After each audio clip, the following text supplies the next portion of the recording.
CNA ran a very good series on food delivery riders, and what we came to all learn is that more than 50% of food delivery riders earn less than $2,000 a month. It's also likely from my previous discussion that food delivery riders are not earning above minimum wage. If we look at the exact breakdown of things, only 29% earn more than $3,000 a month. So in today's discussion, let's look for further learning points and let's push together for positive policy changes for the betterment of all our riders. Let's start by talking about the top 3.2% of food delivery riders. Why 3.2%? That's because 3.2% of them earn more than $5,000 a month, which is more than median income and an amount that possibly allows someone to build up some savings and plan for retirement quite easily. But you probably already guessed, it takes a lot of hours to earn that $5,000 or more, correct?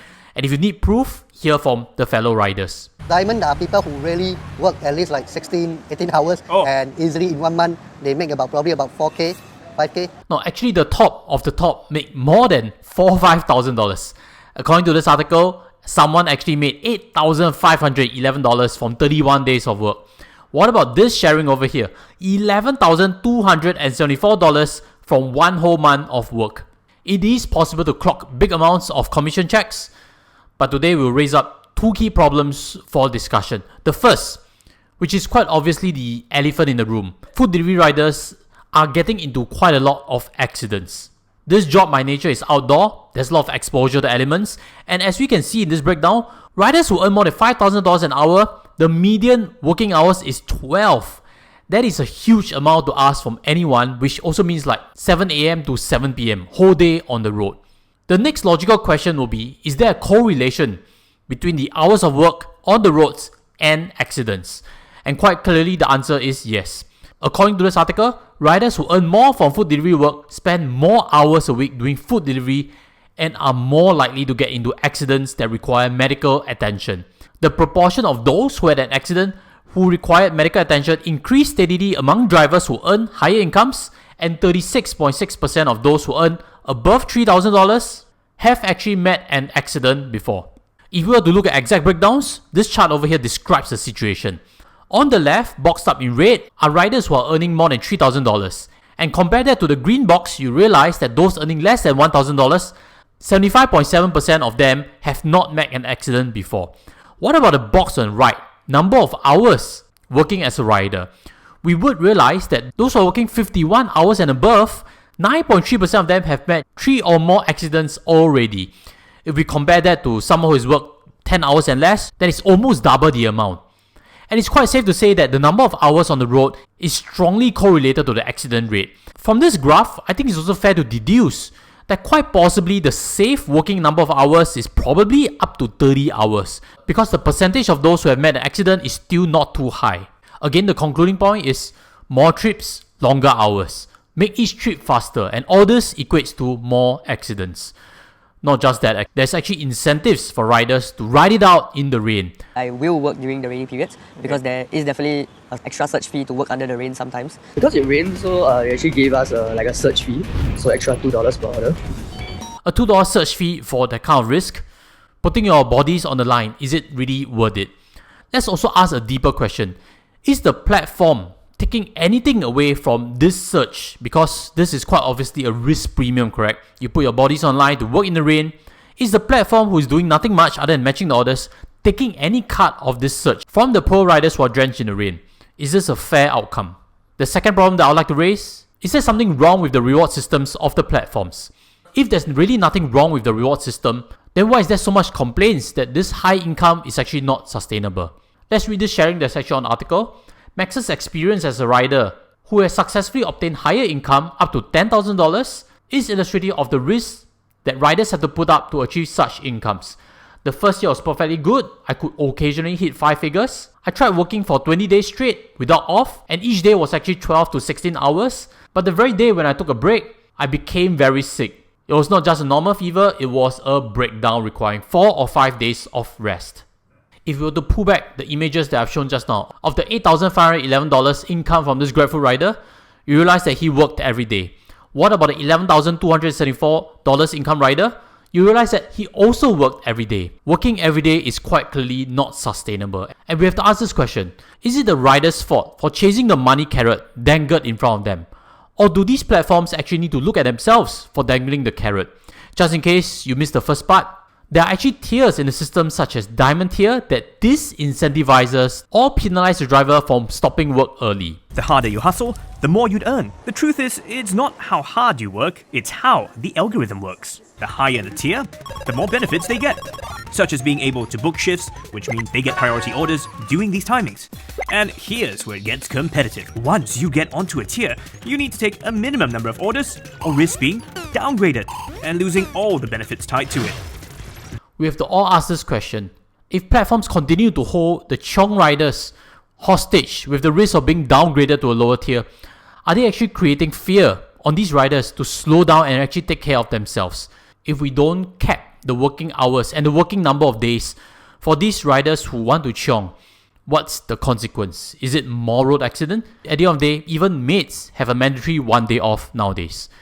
These are hard questions we need to ask, and here's what I'd like to put forward for consideration.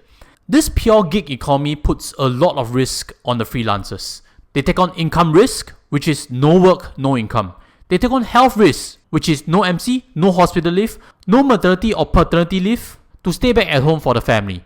Can there be a world whereby our delivery platforms actually offer in-house full-time delivery positions? Maybe they do, or hopefully they do. Because in this world, I'll imagine that platforms actually offer sick leave to their most regular riders, just like any full-time delivery job. This will give riders a stability of income, regardless of supply or demand of orders. And a lot of riders have actually feedback that they are fearful about their job because they always see new riders coming in and they're concerned whether their pie will become smaller or not. I'll imagine also that this full-time position can be sort of a promotion offered only to riders who have more than 1 year of experience with good results. Because at the end of the day, it's one level whereby you pay lip service to say, I provide personal accident insurance for all my riders, but the other is to take them in-house, take on all the risks away from them and give them more stability. This was actually found from feedback. Among the benefits from your last job provided, what are the benefits that you missed the most? Riders have feedback that they missed the 13-month bonus, they missed the healthcare benefits, and last but not least, they missed CPF contribution. Having this full-time in-house rider also sidesteps this contention, because if you ask riders, many of them are unsure about making CPF contributions for their own retirement and healthcare, and it seems those who support it are those who are making better incomes. That's why from the article, Rizwan, who is a rider, has actually mentioned, if the job is only paying 1,600 and after CPF is only 1,300, it sounds like he doesn't quite know how to sustain his own household needs. We have to take into account the lower income riders. It sounds like the take-home amount that they are getting is already insufficient. Forcing down CPF on them is just going to reach a stalemate. Now let's move on to a further topic on what kind of policy changes can we all achieve. This is actually a very important scatter plot of earnings per month versus the hours of work. What we can see is for someone working 60 hours, the average income is around $2,500. That works out to be about $10 per hour. This is validated by the interview done on CNA Insider. So how much are you earning now? Right now, I'm working around 8 to 10 hours a day, 5 to 6 times a week, so 2,400.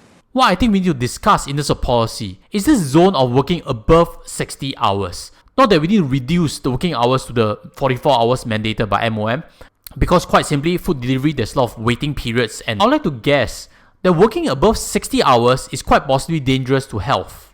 Again, this flows back to a question I asked just now. Is the platform responsible for putting a cap on the total number of hours worked as well as the total number of days worked? Because every healthy individual needs sufficient rest.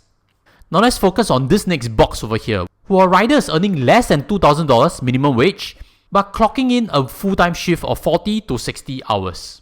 Can these riders be actually paid more? Can the incentives be raised back again? Prioritize riders over shareholders and profitability. Can the rain surcharge be passed entirely to them? I think there are always valid points to explore raising the income of this group. James, for example, in CNA's interview is in this space. He has been asking for more orders, which is valid. Why can't Emirate or Ruby book the shift planner and only allows people who are actually at Sapphire or even Diamond level to book? This kind of unfair to most of the riders. And what he has shared is that he has a lot of long hours waiting for orders, unlike riders in the Diamond tier who have multiple stack orders. Again, the owners should be on the platform to space out the orders for safety and not overwork individuals. Next point. Perception among delivery riders that those with higher education were able to employ strategies that allowed them to maximize their earnings. There is no concrete evidence whether these strategies work or not. It's just that these riders who earn a bit more have certain kind of consistency the way they behave compared to riders who earn significantly less. Can the algorithm on platform suggest how riders in that full-time space earning less than $2,000 can find ways to earn more? Share predictive data, trends, and statistics. I think these are again things that I hope the platform can improve on. Now back to James. He will have to think for himself also. What is his approach? What is his per hour rate? And why is it so different? Because if we see back the scatter plot, we would realize that there are some who are earning $5,000 with 50 hours of week. That's better than many who work in offices, and these riders are proof that not everyone there who is earning well is doing crazy hours. I'll assume these riders are disciplined, tenacious, they are able to hit the diamond tier and they are trying to do it efficiently without over pushing themselves. It's quite possible this is the only group that's sustainable long term. And to riders in this space, I'll also like to suggest, what if the platform you're working with changes in future in terms of how they reward you? There's certainly no loyalty. The best part to protect yourself is to save up urgently for your own retirement future while times are good. Now let's move on to a different segment of riders in this space who clock $3,000 per month but only work 20 hours to 40 hours a week. If we were to break down their per hour rate, it's $20 to $25 per hour, which is actually pretty decent. I'll assume actually that riders in this group are street smart, they know where the lowest hanging fruits are, and they know how to optimize their own workflow. Riders in this space, with their street smartness, can actually consider doing e-commerce or any form of business because that is where they can exercise their street smartness to stand out. And I also suggest for them to quickly think of their next venture and don't settle. They have a lot of free time if indeed they're only working this number of hours. In conclusion, this whole study has surfaced a few things, at least to me. The first is that fate is driven by yourself. Same job, but much different income, as you can see again from the scatter plot. The second is that the gig economy platform exposes the freelancer to a lot of risks that they may or may not know. Some of them are near-term risks, such as accident. Some of them are long-term risks, such as lack of retirement. This clearly needs to be changed and regulated better for this to become a sustainable, good income job. Hopefully some points I raised today are worthy for policymakers to decide. And as always, let me invite you to leave your thoughts and comments in the sections below. And thank you again for watching till here. I'll see you in the next one. Take care as always. Goodbye.